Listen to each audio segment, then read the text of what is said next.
तो आदाब, नमस्कार, गुड इवनिंग, सत श्री अकाल। एक बार फिर आप तमाम लोगों का स्वागत है क्राइम तक की कहानी के इस एपिसोड में। उम्मीद है पूरी फैमिली अच्छी होगी। आज मंडे, वीक का पहला दिन, नए हफ्ते की शुरुआत। कहानी का सिलसिला यूं ही चलता रहेगा। पिछले 2-3 दिनों से मैं मुंबई में था, आज ही लौटा हूँ और कुछ काम के सिलसिले में आने वाले एपिसोड में कुछ बताऊँगा। लेकिन जब मैं मुंबई गया तो कई लोगों से मुलाकात हुई। तो उसमें एक हमारे चाणक्य हैं, बहुत अच्छे इंसान हैं, उनके साथ बैठ के बातचीत हुई। तो आज की जो कहानी है इत्तेफाक से उन्होंने बताया, फिर उसके ऊपर रिसर्च किया, तो आज आपके सामने कहानी रखूँ। लेकिन उस कहानी को सुनाने से पहले कुछ चीज़ें। पुराने दौर से ही एक रिवाज चलता आया है, चाहे वो जासूसी का हो, मुखबरी का हो, या आज से नहीं, राजा रजवाड़ों के ज़माने से ये सारी चीज़ें होती रही हैं। जब दौर बदला, दुनिया ने तरक्की की, लॉ एंड ऑर्डर, कानून, अदालतें, ये सारी चीज़ें जब वजूद में आई तो ये हुआ कि पुलिस कैसे काम करेगी। अब पुलिस को आप सभी जानते हैं, हम सभी जानते हैं कि पुलिस के काम करने का तरीका क्या होता है। लेकिन कहीं दूर एक क्राइम होता है, कहीं कत्ल होता है, कहीं रेप होता है, कहीं चोरी होती है, कहीं डकैती होती है। बहुत बार ऐसा होता है कि आपको कोई सुराग, कुछ नहीं मिलता है। एक अगर चेहरा मिल भी गया तो अब जिस शहर की आबादी 1-1 करोड़ या उससे ज़्यादा, उस 1 करोड़ के बीच में से उस एक चेहरे को ढूंढ के लाना है तो काम बेहद मुश्किल होता है। इसीलिए जो पुलिस का पूरा सिस्टम है वो बनाया इस तरह से गया है कि इसमें ख़ास तौर पर ह्यूमन इंटेलिजेंस की एक बड़ी अहमियत होती है। ह्यूमन इंटेलिजेंस मतलब आदमी ही जो है वो खबरें निकाल कर लाए। तो ये जो खबरी, मुखबिर, ये सारी जो जासूसी, ये 2 कैटेगरी में होती है। एक होता है ह्यूमन इंटेलिजेंस जो सरकारी कर्मचारी करते हैं, जैसे आप रॉ को ले लीजिए, आईबी को ले लीजिए, या विद इन पुलिस डिपार्टमेंट आप अलग अलग ले लीजिए, जैसे स्पेशल ब्रांच हो, स्पेशल सेल हो, LIU हो, CID हो। तो इन सारों का काम होता है जासूसी करना। लेकिन ये सरकारी मुलाजिम, इन्हें बाकायदा इसके लिए पैसे मिलते हैं। दूसरी कैटेगरी है वो है खबरी। ये इनका कोई सरकारी या किसी महकमे से कोई लेना देना नहीं होता, लेकिन ये सारी इन्फॉर्मेशन, सारी खबरें पुलिस तक पहुंचाते हैं। और बिना इनकी मदद के बहुत सारे ऐसे केसेस हैं जिसमें पुलिस कुछ नहीं कर सकती। कहते हैं एक अच्छा पुलिस अफसर वो है जिसकी खबरी का नेटवर्क सबसे ज़्यादा स्ट्रांग हो। तो जितने भी बड़े बड़े और धुआंधार पुलिस अफसर हुए, चाहे वो इनकाउंटर स्पेशलिस्ट हों या फिर केस सुलझाने वाले हों, उन सभी में एक कॉमन चीज़ ये थी कि उन सभी के जो मुखबिरों की नेटवर्क है जो, वो बहुत स्ट्रांग था, क्योंकि खबरी के ही ऊपर आपको सारी खबरें मिलती है। हालांकि सरकारी फंड भी होता है कुछ खबरियों को देने के लिए, लेकिन कई ऐसे अफसर हैं जो अपनी जेब से पैसे देते हैं सिर्फ इंफॉर्मेशन लेने के लिए। और कई ऐसे केसेस हुए हैं जिसमें पूरी तरह से पुलिस खबरियों के ऊपर डिपेंडेंट रही है। आज की कहानी शायद हिंदुस्तान के सबसे बड़े खबरी, अगर उसे कहें तो गलत नहीं होगा, उसकी कहानी है। शायद हिंदुस्तान का सबसे अमीर खबरी, वो भी शायद गलत नहीं होगा।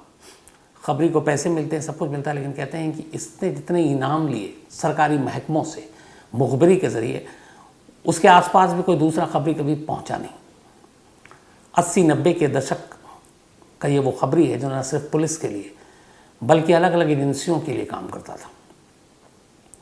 कई जर्नलिस्ट के लिए भी, उनको भी इंफॉर्मेशन दिया, चाहे वो IB हो, चाहे वो कस्टम हो, चाहे वो ड्रग्स हो, NCB, चाहे वो पुलिस हो। इन सारे महकमों के लिए ये काम करता था और जो भी ये जानकारी देता था उसके बदले में इसे कई इनाम भी मिलता था। और ये था एकदम मतलब ट्रूली एक खबरी कि कहाँ खबर देनी है, कैसे देनी है, और उसके बाद भूल जाना है, कभी सामने नहीं आना है।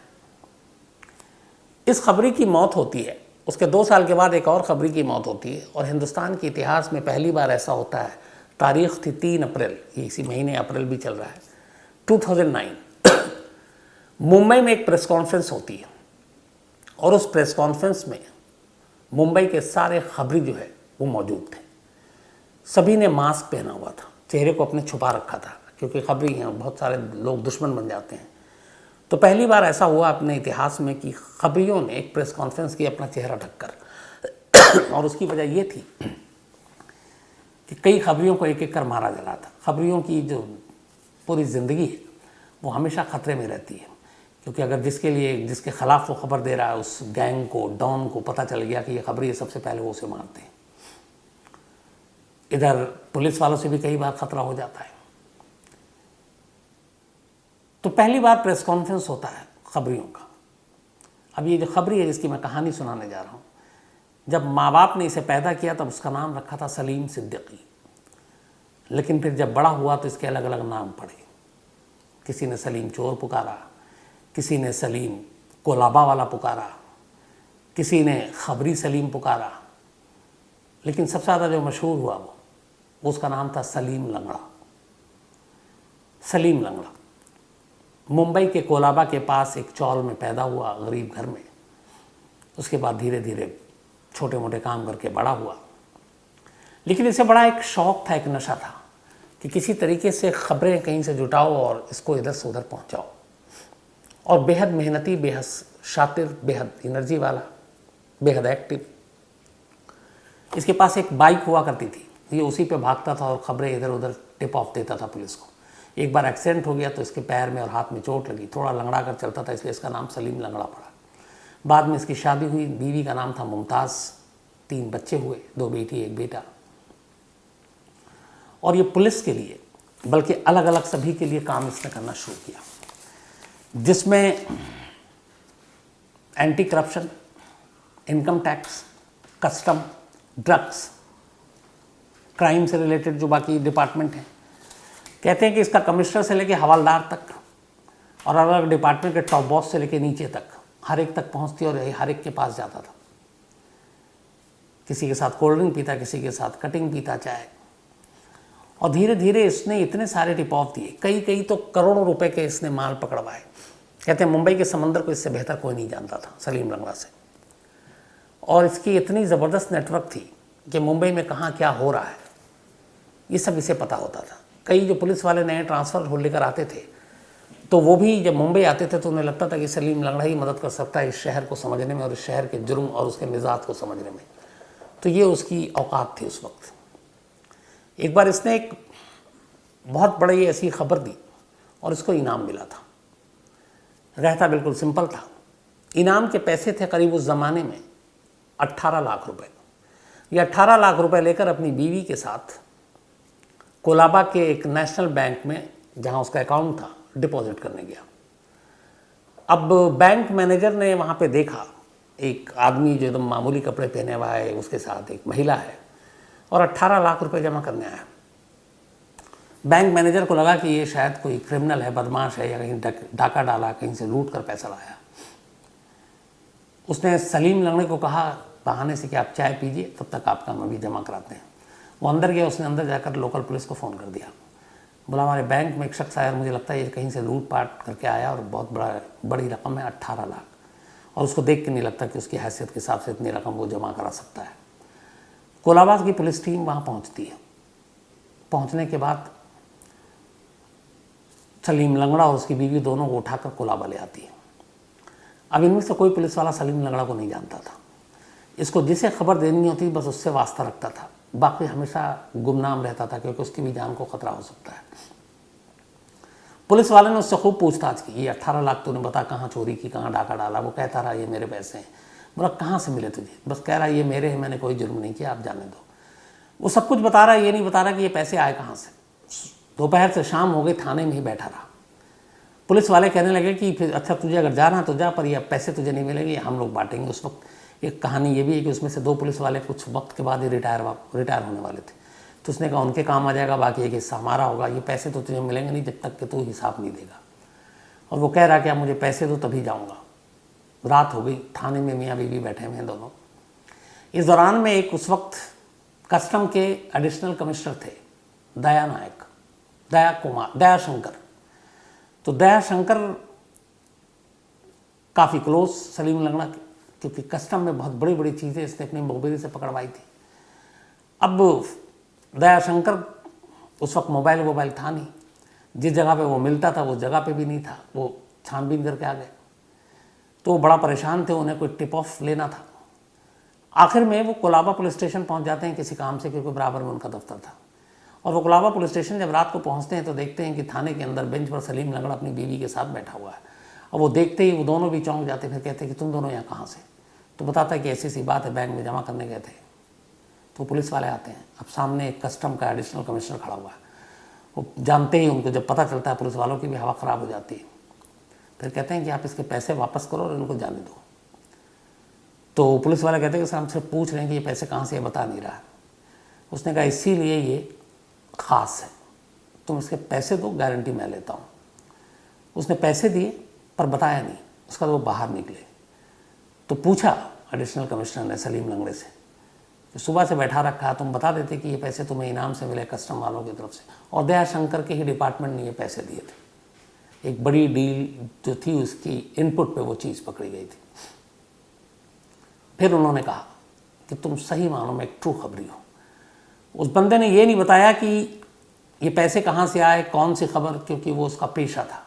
खबर किसको देना है इसके अलावा किसी से बात नहीं करनी है, और वो आखिरी वक्त तक पुलिस वाले को नहीं बताया। तो ये इतना ज़्यादा अपने पेशे को लेकर ईमानदार था। धीरे धीरे वक्त बीता, मुंबई की पुलिस अब सलीम लंगड़े के ऊपर बहुत डिपेंडेंट हो गई थी। बड़े बड़े जो एनकाउंटर स्पेशलिस्ट वो भी सलीम लंगड़े के टिप ऑफ का इंतज़ार करते थे।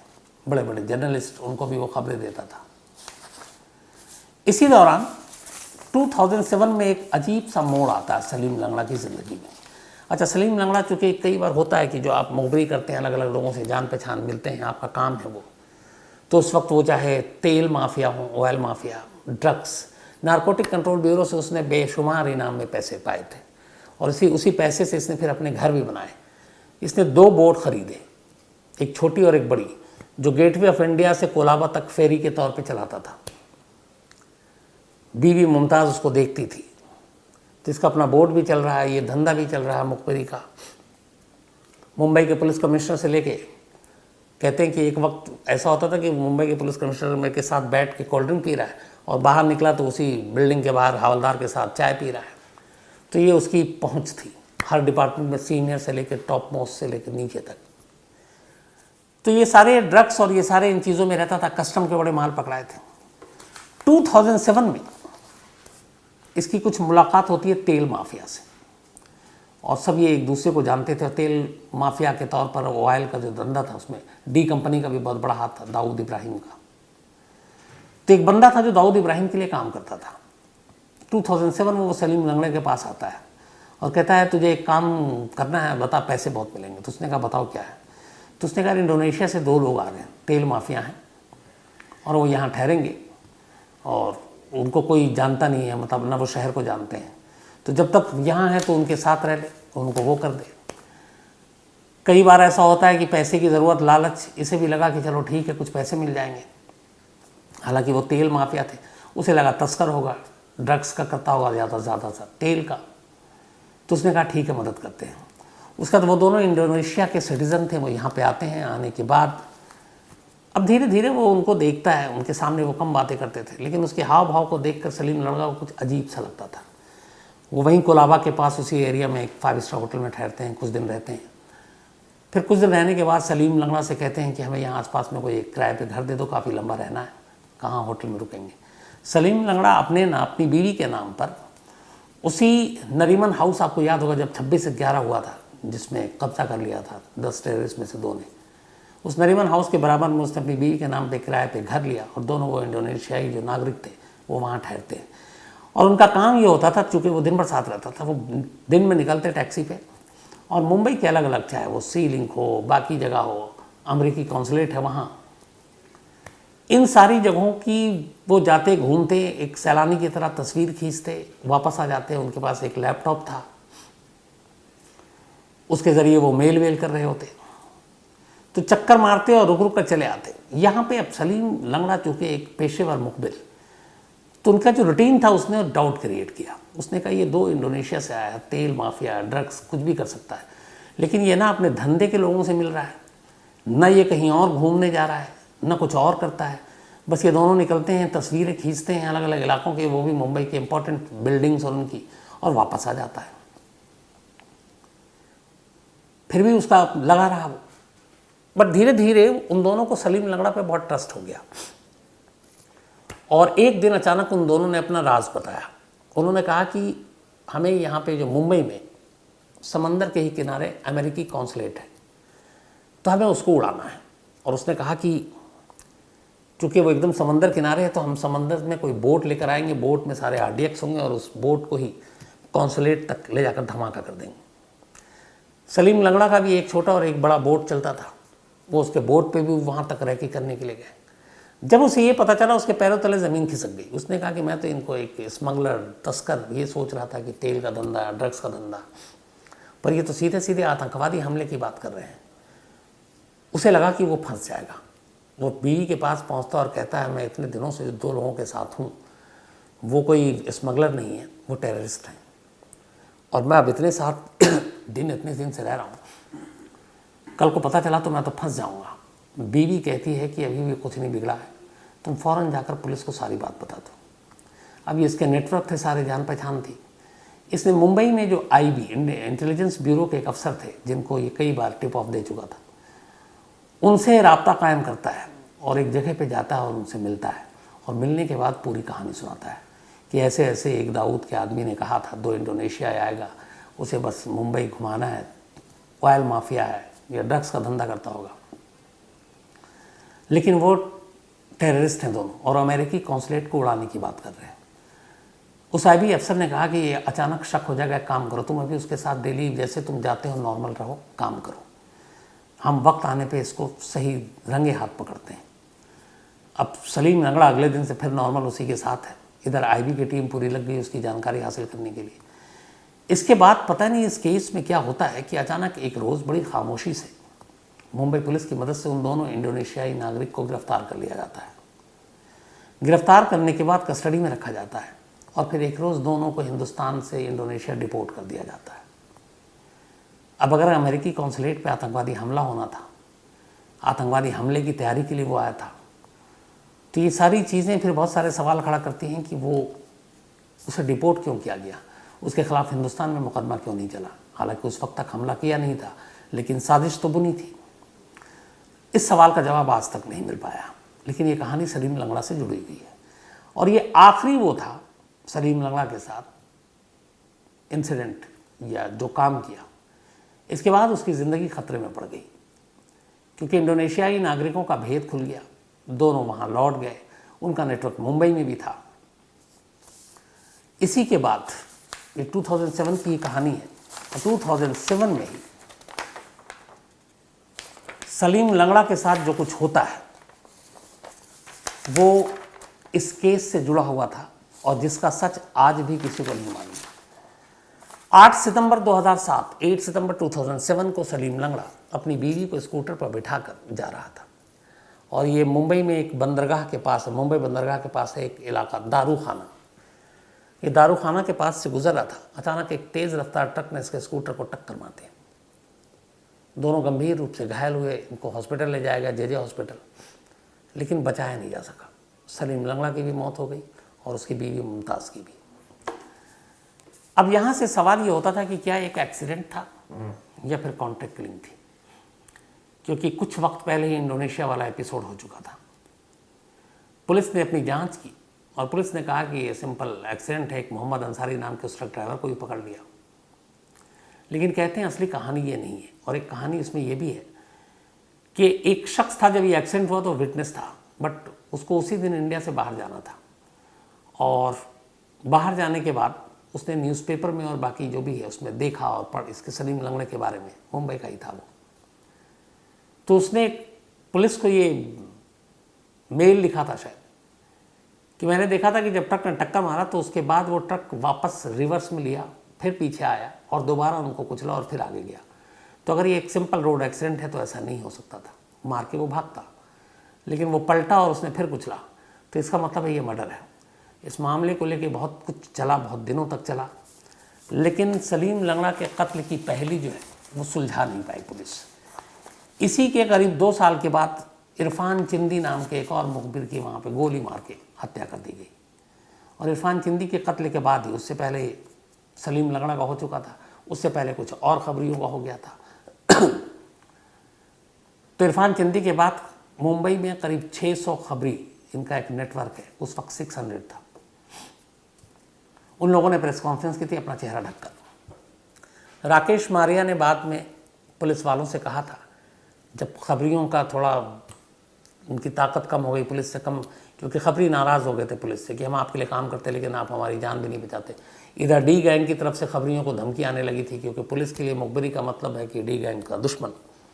तो बहुत सारे खबरियों की मौत हुई, और ये वो खबरी थे जो खुद कभी लाए सामने आते नहीं थे। तो बहुत लोगों को ये भी पता नहीं कि इनमें से जो मर रहा है वो खबरी है पुलिस का, क्योंकि खबरियों की दुनिया ऐसी होती है, वो छुपाते हैं अपने आप को। तो उसके बाद इन लोगों ने कहा था कि हम पुलिस के लिए काम नहीं करेंगे। फिर राकेश मारिया जब आए तो उन्होंने इस नेटवर्क को दोबारा खड़ा करने की कोशिश की और कहा कि इनकी भी सेफ्टी और सुरक्षा की जिम्मेदारी होनी चाहिए। और इसीलिए जो खबरी है वो आमतौर पर पुलिस स्टेशन में, और जो अच्छा पुलिस अफसर है वो इनको सबके पब्लिकली नहीं मिलता कि थाने बुलाया और थाने में आपको बैठा, क्योंकि आप नज़र में आ जाएंगे।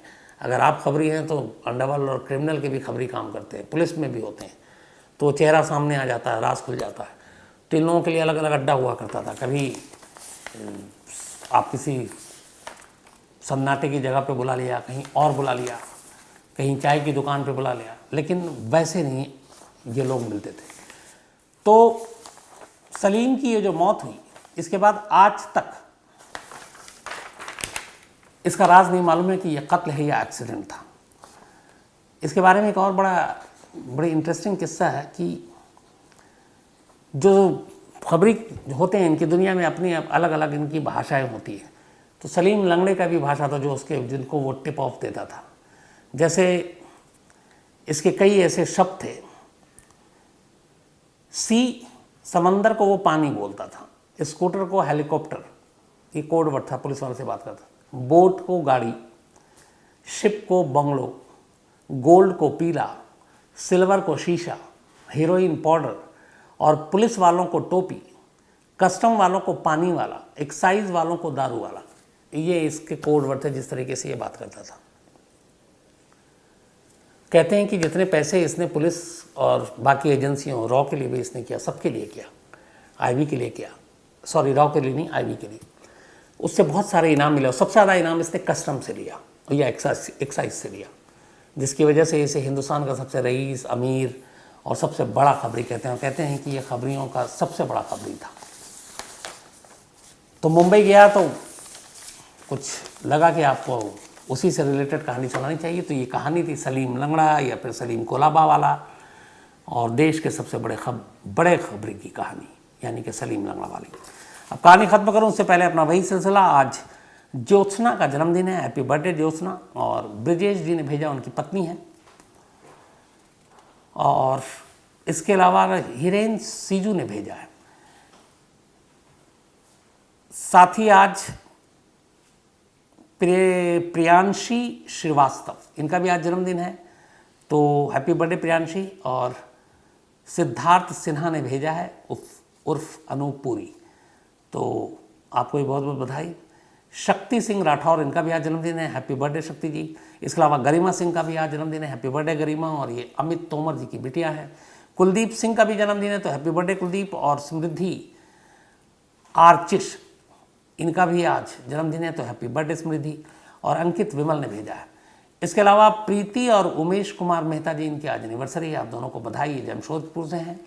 प्रियंका कटियार और डॉक्टर विवेक, इनकी भी एनिवर्सरी है, तो हैप्पी मैरिज एनिवर्सरी।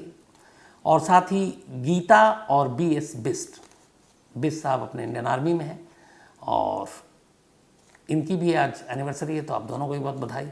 और जानेश्वर पाल जी की भी आज एनिवर्सरी है, पर इन्होंने अपनी पत्नी का नाम ही नहीं लिखा है। इसके अलावा अब्दुल्ला अनवर हैं हैदराबाद से, रीमा चौधरी हैं, सोहन वर्मा हैं, बहुत सारे लोगों ने कहानी जो वेबसाइट पर उसके बारे में लिखा है।